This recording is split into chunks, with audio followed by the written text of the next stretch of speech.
नमस्कार दोस्तों। तो आज हम पढ़ेंगे सिविल प्रक्रिया संहिता की धारा 22, जो वाद एक से अधिक न्यायालयों में संस्थित किए जा सकते हैं उनको अंतरित करने की शक्ति। Power to transfer suit which may be instituted in more than one court. तो धारा 22 को पहले हम बेयर एक्ट में पढ़ेंगे, उसके बाद इसे आसान भाषा में समझेंगे। बेयर एक्ट में लिखा है कि धारा 22, जो वाद एक से अधिक न्यायालयों में संस्थित किए जा सकते हैं उनको अंतरित करने की शक्ति। जहां कोई वाद दो या अधिक न्यायालयों में से किसी एक में संस्थित किया जा सकता है और ऐसे न्यायालयों में से किसी एक में संस्थित किया गया है, वहां कोई भी प्रतिवादी अन्य पक्षकारों को सूचना देने के पश्चात यथासंभव सर्वप्रथम अवसर पर और उन सब मामलों में जिनमें विवादक स्थिर किए जाते हैं, ऐसे स्थिरीकरण के समय या उसके पहले किसी अन्य न्यायालय को वाद अंतरित किए जाने के लिए आवेदन कर सकेगा और वह न्यायालय जिसमें ऐसा आवेदन किया गया है अन्य पक्षकारों के यदि कोई हो आक्षेपों पर विचार करने के पश्चात यह अवधारित करेगा कि अधिकारिता रखने वाले कई न्यायालयों में से किस न्यायालय में वाद चलेगा। तो धारा 22 को समझने से पहले हम इसके टाइटल पर बात करते हैं, क्योंकि इसका टाइटल पढ़ने से ही काफी सारी बातें हमें धारा 22 के बारे में पहले ही पता चल जाती हैं। इसका टाइटल बोलता है जो वाद एक से अधिक न्यायालयों में संस्थित किए जा सकते हैं। कोई वाद जो एक से अधिक न्यायालयों में संस्थित किया जा सकता है, ऐसे वादों को उनमें से किसी एक न्यायालय से किसी दूसरे न्यायालय में अंतरित करने की शक्ति। मतलब कि ऐसा कोई वाद जो दो या दो से अधिक न्यायालयों में संस्थित किया जा सकता है, ऐसा कोई वाद उनमें से किसी एक न्यायालय से किसी दूसरे न्यायालय में अंतरित करने की शक्ति। अब हम धारा 22 में अंदर यह पढ़ेंगे कि यह शक्ति किसे प्राप्त है, कौन एक वाद को एक न्यायालय से दूसरे न्यायालय में अंतरित कर सकता है, और हम यह समझेंगे कि एक से अधिक न्यायालय कौन कौन से हो सकते हैं, कौन कौन से न्यायालयों में वाद संस्थित किया जा सकता है। धारा 22 में लिखा है कि जहां कोई वाद दो या अधिक न्यायालयों में से किसी एक में संस्थित किया जा सकता है। इसका मतलब यह है कि धारा 22 में यह बात स्पष्ट की गई है कि वादी को अपना मामला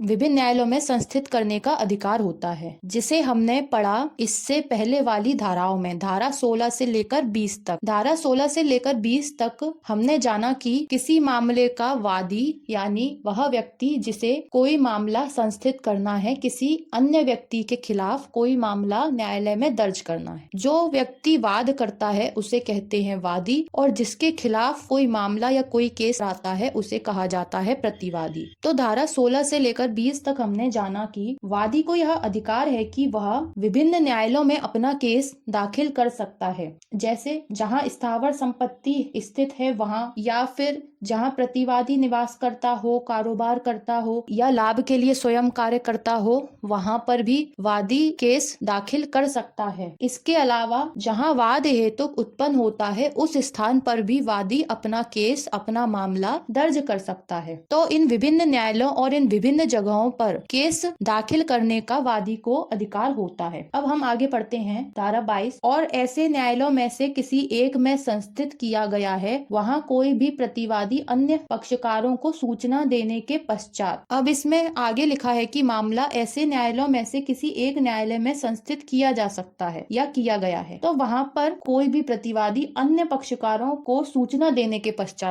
पश्चात यानी बाद में मामले के अन्य जो पक्षकार हैं उनको भी वह इस बात की सूचना देगा यथासंभव अवसर पर। यथासंभव अवसर का मतलब है कि उसे जितना भी अवसर मिलता है, यथासंभव यानी कि जितनी भी संभावनाएं हैं उन अवसर पर, उस मौके पर, और उन सब मामलों में और उन सब वादों में, मामलों में जिनमें विवादक स्थिर किए जाते हैं। विवादक मतलब होता है कि मामले में जो विवाद हैं उनको न्यायालय के द्वारा मामले की कार्रवाई होने से पहले स्थिर कर दिया जाता है। किसी भी वाद में सबसे पहले विवादकों का स्थिरीकरण किया जाता है और उसके बाद ही न्यायालय में आगे कार्यवाही प्रारंभ होती है। तो विवादक के स्थिरीकरण के समय या उससे पहले किसी अन्य न्यायालय को वाद अंतरित किए किए जाने के लिए आवेदन कर सकेगा। तो यह आवेदन करने का अधिकार धारा 22 में प्राप्त है प्रतिवादी को, और यह अधिकार प्रतिवादी को इसलिए दिया गया है क्योंकि इससे पहले वाली धाराओं में वादी को विभिन्न न्यायालयों में केस दर्ज करने का अधिकार होता है। इसी कारण से यह अधिकार प्रतिवादी को भी दिया गया है कि वह किसी ठोस या सारपूर्ण कारण से, मतलब कि कोई ऐसे कारण से कि उसको ऐसा प्रतीत होता है कि उसके साथ अन्याय हो रहा है या उसे उचित एवं सही न्याय नहीं मिल सकता, या न्यायालय अपने विवेकाधिकार का दुरुपयोग कर रहा है, या फिर न्यायालय उसके साथ अनावश्यक सख्ती, मतलब होता है कि उसके साथ न्यायालय सख्त है, कठोर है और अनावश्यक सख्ती बरत रहा है। तो इन सभी कारणों से प्रतिवादी अपना मामला किसी अन्य न्यायालय में अंतरित किए जाने के लिए आवेदन कर सकता है। प्रतिवादी यह आवेदन धारा 23 के अंतर्गत बताए गए न्यायालयों में कर सकता है, जिसे हम आगे की धारा में पढ़ेंगे। और वह न्यायालय जिसमें ऐसा आवेदन किया गया है, मतलब धारा 23 में बताए गए न्यायालय जिसमें प्रतिवादी के द्वारा मामले को अंतरित करने का आवेदन किया गया है अन्य पक्षकारों के, यदि कोई हो, अन्य कोई पक्षकार हैं जैसे वादी, या फिर किसी मामले में बहुत से प्रतिवादी होते हैं या किसी मामले में बहुत से वादी होते हैं, तो उन सभी के आक्षेपों पर विचार करने के पश्चात अगर अन्य पक्षकारों के द्वारा कोई आक्षेप या कोई आपत्ति उठाई जाती है, तो उन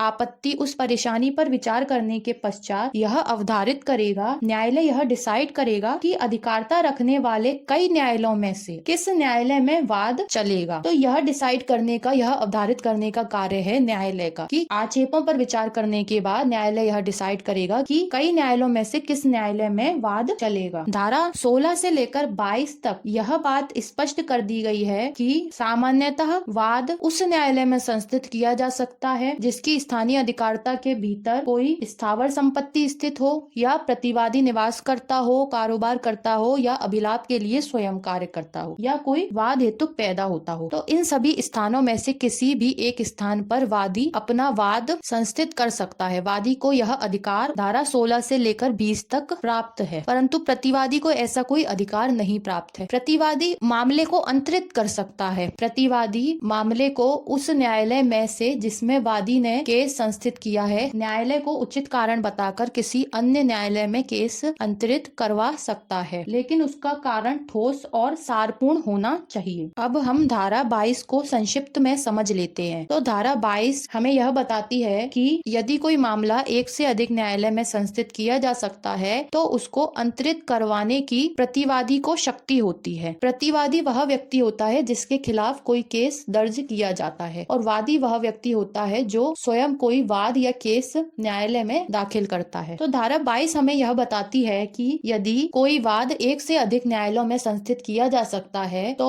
उस वाद को अंतरित कराने की शक्ति प्रतिवादी के पास होती है। प्रतिवादी धारा 23 में बताए गए किसी भी न्यायालय में आवेदन कर सकता है और उस मामले को किसी अन्य न्यायालय में अंतरित करवा सकता है, लेकिन वह अन्य न्यायालय भी किसी न किसी रूप से उस मामले पर विचारण करने का, उस मामले पे सुनवाई करने की अधिकारता उस न्यायालय को प्राप्त होनी चाहिए। सक्षम न्यायालय में ही मामला अंतरित किया जाएगा। जैसे जहाँ पर स्थावर संपत्ति स्थित हो वहाँ मामला अंतरित किया जा सकता है, या जहाँ प्रतिवादी निवास करता है वहाँ मामला अंतरित किया जा सकता है, या जहाँ प्रतिवादी कारोबार करता है या लाभ के लिए स्वयं कार्य करता है वहाँ मामला अंतरित किया जा सकता है, या फिर जहाँ वाद हेतु उत्पन्न हुआ हो वहाँ मामला अंतरित किया जा सकता है। इसके अलावा अन्य किसी न्यायालय में मामला अंतरित नहीं किया जा सकता। मामला केवल उसी न्यायालय में अंतरित किया जा सकता है जो न्यायालय उस मामले पर सुनवाई करने के लिए सक्षम हो और वह मामला उस न्यायालय की स्थानीय अधिकारता के भीतर आता हो। लेकिन मामले को अंतरित कराने के लिए जो आवेदन किया जाएगा वह आवेदन किसी ऐसे मामले में ही किया जा सकता है जिसमें प्रतिवादी ने अन्य पक्षकारों को पूर्व सूचना दे दी हो, और जिन मामलों में अभी विवादक स्थिर नहीं किए गए, विवादक स्थिर करते समय या विवादक स्थिर करने से पहले ही मामले को अंतरित करवाना होता है, उसके बाद मामला अंतरित नहीं हो सकता। और मामले को अंतरित कराने के लिए जब आवेदन न्यायालय में किया जाता है तो न्यायालय अन्य पक्षकारों को आक्षेप यानी आपत्ति